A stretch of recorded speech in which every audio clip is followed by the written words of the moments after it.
President Bola Ahmed Tinubu's government since he became president is the Lagos-Calabar Coastal Highway. The federal government has recently approved an additional 100 kilometers to the coastal highway so that it can pass through Edo State. This brings the total length of the highway to 800 kilometers and the number of states covered to 9. David Umahi, Nigeria's Minister for Works, disclosed this last week at an Independence Gala night hosted by the Edo State government at the State Villa, Benin City, on October 1, 2025. Yesterday, a chieftain of the People's Democratic Party, PDP, Segun Shoumi, commended the Lagos-Calabar Coastal Highway project, describing it as a fantastic vision and a totally wide infrastructural initiative that reflects a renewed sense of progress and ambition for Nigeria. Joining us on this show to discuss the progress so far on the ongoing construction is David Umahi, Nigeria's Minister for Works. Good morning, Minister Umahi, and thank you for joining us on the morning show. Honorable Minister, thank you for joining us. Hello, sir. Can you hear us from the Lagos studio?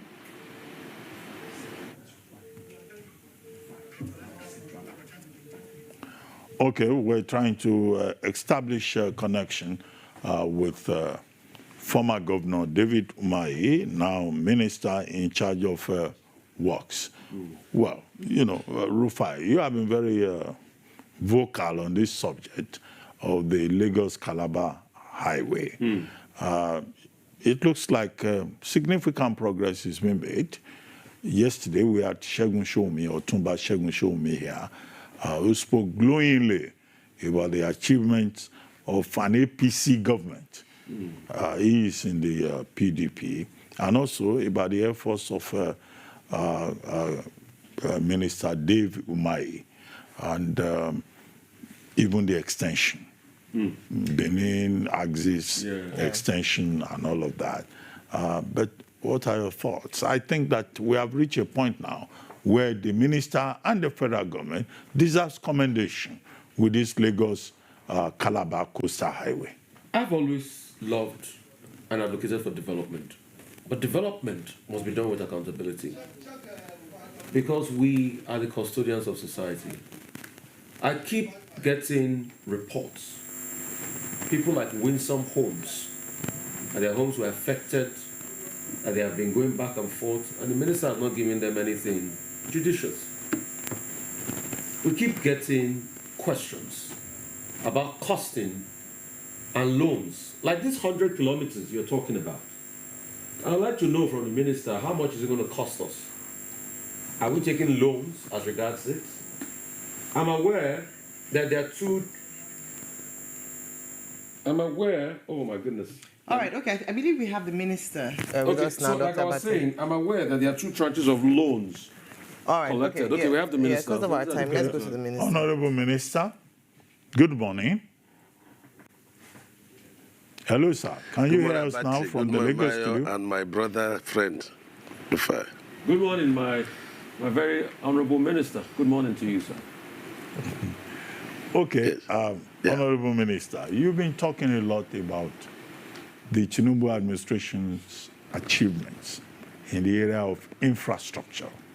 Most recently, you were in Edo State, and you talked about, look, the Lagos-Calabar Highway even being extended.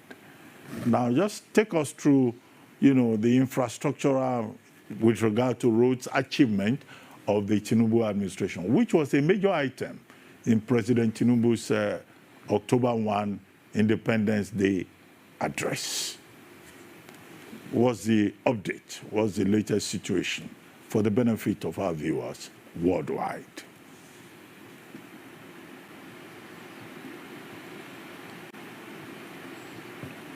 Hello, sir. Yeah, I don't know why this is disconnecting. I heard about it briefly and it cut off. But can you hear me? Yes, very clearly now. I was just asking about update Okay. on infrastructure and achievements of the administration, which you have been talking about. Yeah. Before I go into that, Dr. Batty, oh my God. Go ahead, sir. Go ahead, sir. We can hear you. What? Okay. Now, before I go into that, Dr. Batty, Maya, and Rufai, I want to say, talk briefly on the Lagos-Calabar Coastal Highway because I listened to, the PDP chieftain that came on this program yesterday about this time, Otumba Shegu Showemi, and I was very displeased with a number of damaging information, that Rufai dished out to the public. And I feel that it's very important that I clear, such damaging information. Rufai was very wrong when he said that I was struggling to give figures on Lagos-Calabar Coastal Highway cost. That is, very disrespectful because this is my profession. And I was in your studio, Dr. Abate, and I ran the figures from the basis, takeoff sheets, and arrive at the cost. Now, what Rufai is asking me to do is to give him cost per kilometer, from Section 1 at Ahmad Bello Way in Lagos, down to Cross River, Calabar. And that is very unfortunate because he wants to learn engineering from the back door. There is no two sections, or even within a road project, even where there are no challenges, that you can get a cost of 1 kilometer the same with the cost of the other kilometer. And I thought that I had sufficiently, explained the cost of the coastal highway. And I thought that each time there was award of any kind on infrastructure and other awards in Federal Executive Council would always come out and then give out the analysis, to the public. And so what Rufai was saying was very inciting. And I think he's very good at doing this, and he should desist from that because it's actionable. Number one, the Section 1, the 30% component of it is, Naira denominated. The 70% is a loan component. And he knows that this loan component was put out to the public, by the developmental bank. The Dutch Bank put it out to the public, to financial institution. And he knows that this, subscription, it was oversubscribed by $100 million. And they said that, the cost of the coastal, highway was very cheap. And they had to come to site to, inquire about the standard, why the cost should be that low. And so I have done all that I should do. But if you decide to stay, before the public and then, damage information because you don't like one administration, the other, it's very unfortunate. But that job is ongoing. And I hope that Rufai will have the opportunity to follow the road, one time to appreciate what the president is doing. Now, he took on me again on wing hopes. And I want to, put him on a task. These wing homes, I'm sure that he had decided not to understand, the truth about it. The woman that is in charge of wing homes development, from available facts before me, bought 12 hectares of land from the villagers, the natives, according to her, in 2022, and bought it 12 hectares for 50 million naira, not dollars, 50 million naira. And these investors, from what I have, because they have contacted me, two brothers bought 5 hectares. One person bought 5 hectares. That is 10 hectares already, and they're all based in Nigeria. And as of 2021, she had started selling. But the document I have seen a plot for 70 million. And a plot is 675 meters squared. That is what her own plot, was said to be. Now, these are the questions. Who are these investors? That's number one. Number two, you bought, 12 hectares within a very developed area, for 50 million in 2022. If you go there, you see a lot of houses around there. And so how come, was it properly bought from the native? That's number two. Number three, did you register the concern with Lagos State government? Can you put up the document before the public? You should send it to, the attorney, Mr. Rufai, so that he can look at it. Number four, who are the people that bought this land? Did they pay in dollars or they pay in naira? Should be able to publish it. Now, I took journalists last week to Lagos at the point of, and Rise was there. And they had to explore the entire premises. And if there were, buildings there and they were demolished, the tendency is that you will still see even some few rubbles there. If the land was reclaimed, you will not see the original vegetation. So they didn't discover any evidence that one building was put up outside the gatehouse, which we demolished. We, valued it and we demolished it, and that was 19 million. That's what they valued it for. And then there was also no evidence that there was approval for any building by the Lagos State government. If there was, they should put it forward. Number five, they should also show us those buildings where they were located and the monitoring of those buildings by the Lagos State government, because you would not be building without being monitored in Lagos State. So these are the issues. And she contracted civil society organization.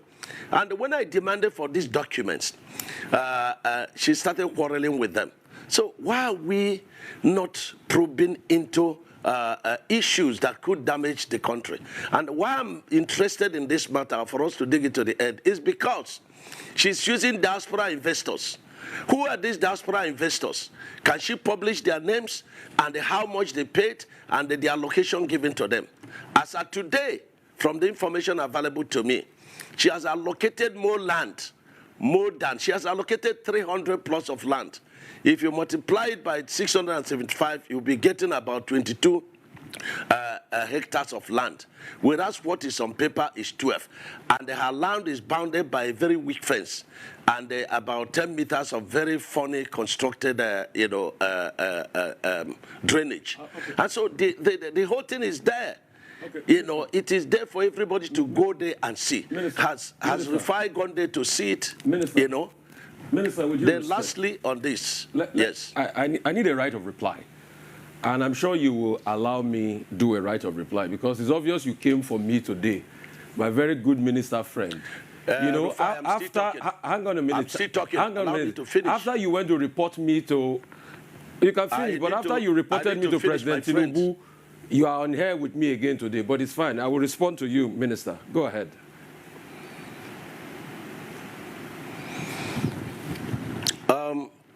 You were quoting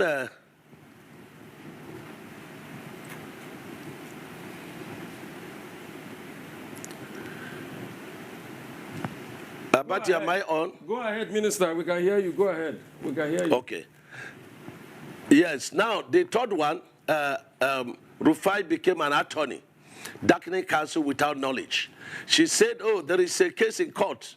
Yes, there were and there are still cases in court. The first case was 39, people that their properties were demolished and properly, evaluated, and they were paid. Even shanties, the president directed us to pay. Because he wants to alleviate their problems.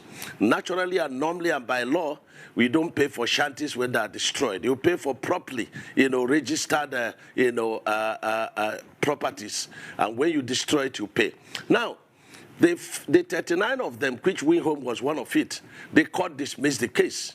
Then she now single-handedly on her own went to Federal High Court and instituted another case. That case is on. Probably that's what Rufai, SAN is quoting. And then there's also another case she instituted, diaspora investors. This diaspora investor, there was no registered, evidence, and so they cannot sue or be sued. Now, the question is, in the court did not put any injunction against the work. And in any case, we had passed the road even before they went to court. If somebody sues you, Rufai, and says that, you passed, against the traffic, which you did sometime, you broke the law, and it does not mean that, you are restricted unless the court evidently says so. So these are the issues. Now, the diaspora, the investors, who are resident in Nigeria, with me and you, they have come to me, they have sent me a letter, they want to come to the office to see me, and I'm willing to see them. I wanted to take on the woman because when she's using the issue of diaspora investors, it makes other people, genuine investors that want to invest, to be afraid.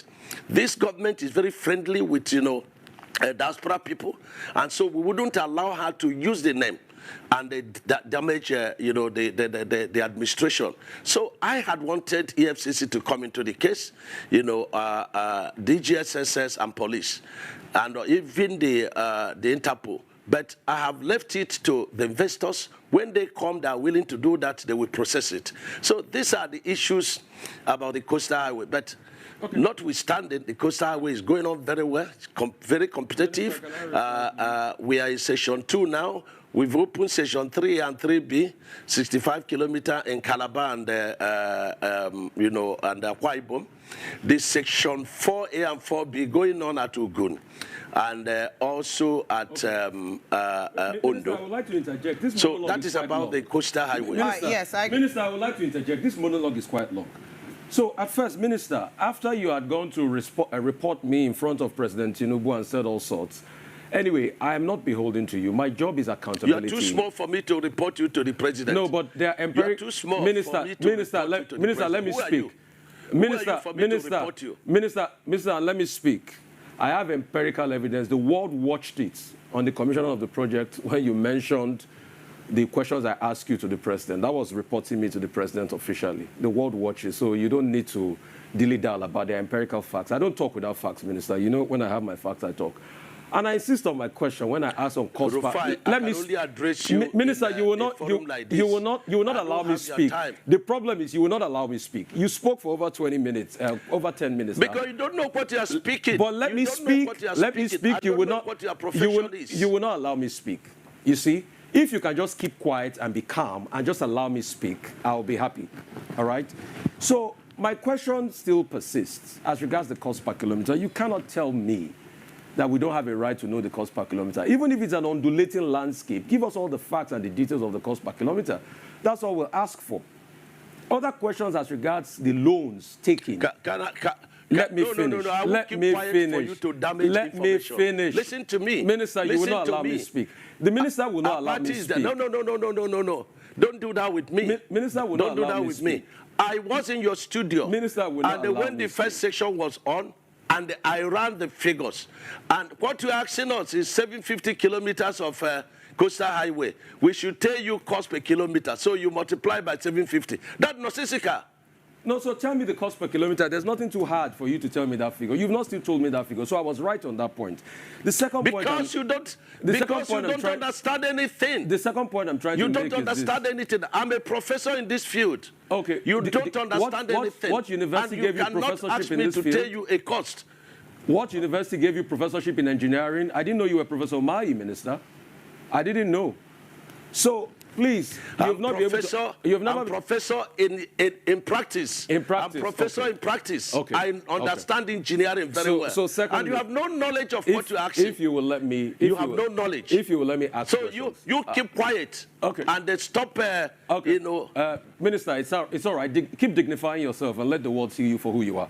If you allow me speak, the other 100 kilometers that you said they've added to it, we would like to know the cost per kilometer of that one. And the Winsome Homes, the case is in court. Now, I would like to know the cost per kilometer for that one. I would like to also know the over 700 billion first tranche of loan you guys got for this project, has the money been spent? How was the money deployed? I would also like to know. I would also like to know the terms of that loan. All right? How many years? Isn't it interesting that as somebody that's been a governor in the state, you know the law, a case is in court, and then you're coming to talk about the details of the cases in court. Because you deny that the case was not in court. Now you've already accepted that the case is in court. So is it not just better you thrash it out with the woman that has been reporting a case in public that we all heard, and I ask you questions based on that? So, Minister, just answer the questions. I've got no axe to grind with you. You know that. We've spoken many times. In fact, when your people called to book, I booked them, and I said you should come on air. So please just tell us those information. It's very important, Minister.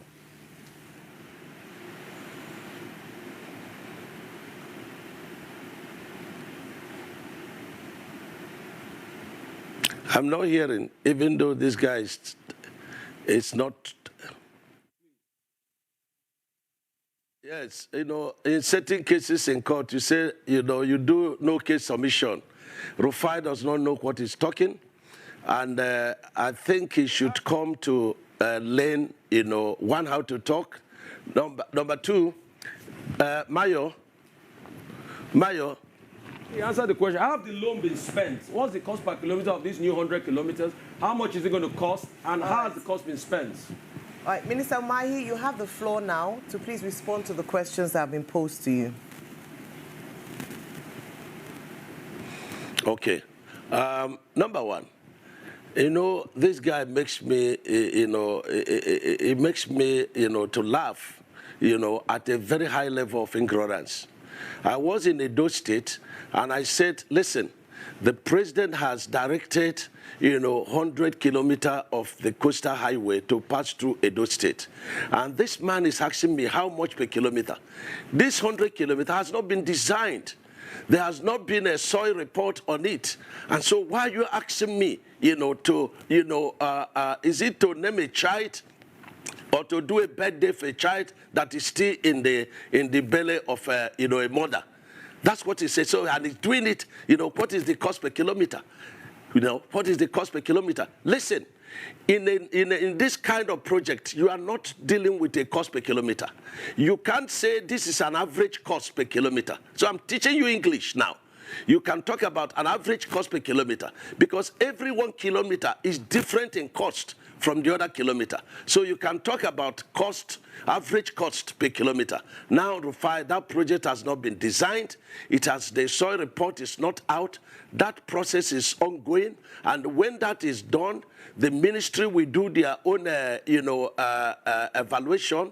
We now go to BPP and ask for selective tendering of the project. And when people have tendered, then we will now evaluate and send back to BPP. BPP will now evaluate and we send back to Federal Executive Council. It is at the end of Federal Executive Council approval that we'll be able to say this project is costing this amount and the average cost is this amount. Did I answer you? Okay, so you have not designed that project, yes. What about the cost per kilometer of the one you have done thus far?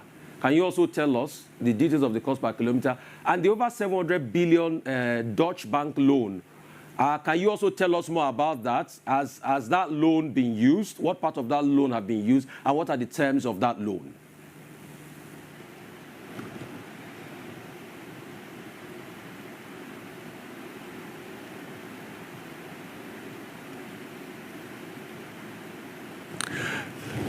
Yes, these are elementary questions, and you know, it makes no sense. A process is ongoing, payments is being made, and you are saying, how has this money been utilized? The money is meant for the project, and the money will be paid according to work done. When a certificate is generated, and that certificate, you know, is approved, you know, through a process in Ministry of Works, and then it will be given to the funders, and the funders will come and they will check, is this work done? And if it is done, they will release the foreign component of that loan. That is the process. And if I have to continue to teach Rufai this profession, then there must be payment for it. You know, because it's darkening counsel without knowledge. So the cost per kilometer of the work done thus far, Minister Umahi. All right, Minister, Cost per kilometer of the work done thus far. This is elementary. How can you be asking for cost per kilometer in the process of construction?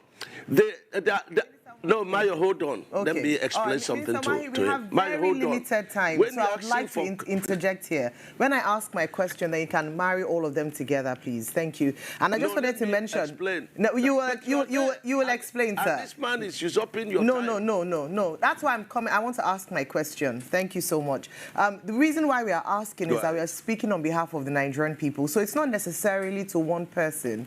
It is speaking to the Nigerian people. Now, the question I'd like to ask is beyond the Lagos-Calabar Coastal Highway, which this administration has been very proud of. There are also questions around existing federal roads in Nigeria and the state of existing federal roads in Nigeria. So some of them have been tagged as death traps, and it would be great to hear your thoughts around the Lokoja, Okene, Okbela, Auchi, Ewu Expressway, for instance, the Ewu Uromi Agbo Calabar Coastal Highway. What are your plans in terms of maintenance, in terms of fixing, so that we don't lose Nigerians on these roads as a result of the state of them?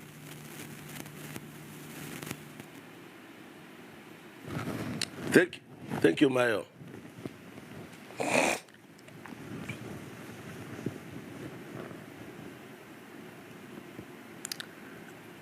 Can you? Yeah, okay. We can hear you. This is a very, it's very good question, and it's very useful, and it's a question to help the country. Number one, we've been in office about 2 years plus, and every part of this country, the federal road is calling for attention. And the question is, will this road destroyed to this level just within the past 2 years that Mr. President came, in office? Number two, where were all of us, all these years that these roads were damaged to this level? And a man came on board divinely, and he had decided not to construct roads, but to build roads. I was in Ewu the other day, and the governor of Edo State doing very, very well. And he has said, look, you have constructed part of this Uromi Abo Road. We want to take part of it to construct, to help the president. And I was there physically to, hand it over to him. The process of procurement is ongoing. And, very soon, before the month of November, work will get, started there. I was also on the Benin to Warri route. We have 3 sections there. There's section done by Levant, very poorly, done in terms of, very slow pace of work, but very good quality work. And we have terminated that job because nothing meaningful was going on there. So we terminated it, and graciously, the governor of Edo State has taken about 31 kilometers of that. The remaining 23 kilometers is a beach stable. And then we get to Give section. That is an MPC, funded project. And the president has given a marching order. All these projects should continue, even though an MPC are pulled out of the funding. And that project is ongoing. You have the other section that is done by SKCC, which is from the boundary of, Benin to Delta. So let me put it this way. The president is tackling, and decisively, all the very major, project within the economic corridor. You cannot say of any particular route that's within the economic corridor of the nation that the president is not doing. Some people were writing about East West Road. There are about 7 contracts going on in East West Road, and they are all very well, being executed. And mind you, we are not constructing roads. We are building roads. If roads were built like what the president is doing now, and we have had roads that could last for 50 to 100 years, we will not be in this mess. And so the reinforced concrete technology the president brought to bear is such to guarantee that when road is constructed, the road could last between 50 and 100 years. Now, tell me, when we came on board, which section of the country, federal road, that had 100 kilometers of road that you could ply on without having a challenge. And so the president is doing a lot, apart from the 4 legacy projects, even though they are connecting. And these 4 legacy projects, they are investment, driven projects. For example, the Section 1 of Lagos-Calabar Coastal Highway, there are a lot of people that want to come and give the whole money that was used in doing the project and take up the project and then toll it. So is it, Abuja Kano, project that is ongoing, about 725 billion. That project is ongoing, sections 1, 2, and 3. Is it the project? Umahi, yes. Very quickly, thank you so much. Is there a website or any platform that Nigerians can track the progress on roads and also report perhaps some of these, because I recall that recently someone had made a video and you responded quite swiftly. Is there a platform that Nigerians can take pictures, eyewitness reports of bad roads or federal roads, and where they can also track these projects that you're talking about?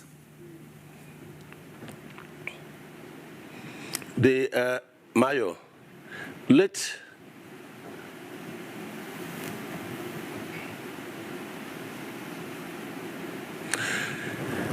yes, we have a website, and we have directed, the governors of each state to deploy the state commissioners so that they will monitor what we are doing. And I have directed that in this major project, we should list out major TV stations that will be able to go and, be part of the operation. They will video the operation, they will video the method statement, and then deploy to the social media. So they can go to our website, and so we begin to, download, the operations to the distance, not only for the public to track the progress of works, but also to enable our young engineers to also learn. Those who may not be able to do the IT on site, they will also be able to learn. So these are ongoing. And we are starting a process that is going to outlive all of us. And that is by building a road that is properly constructed.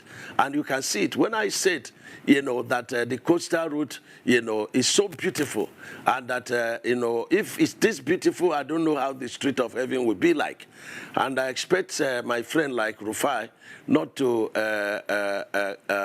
defy the law, and so that he will make heaven alongside with us. Well, on that note, you have not answered the cost per kilometer question. It's just a shame. On that note, Abati, tell this man that, cost per kilometer of road that the section completed, there's nothing like that. In the road project construction, you may finish a pavement, you have not done the drainage. You may finish drainage, you have not done the solar light. So there's nothing like cost per kilometer until it is fully finished before you can know. And the Rufai, the word is average cost, not cost per kilometer, average cost. Next time, try and use it. Okay, on that note, Honorable Minister, Senator David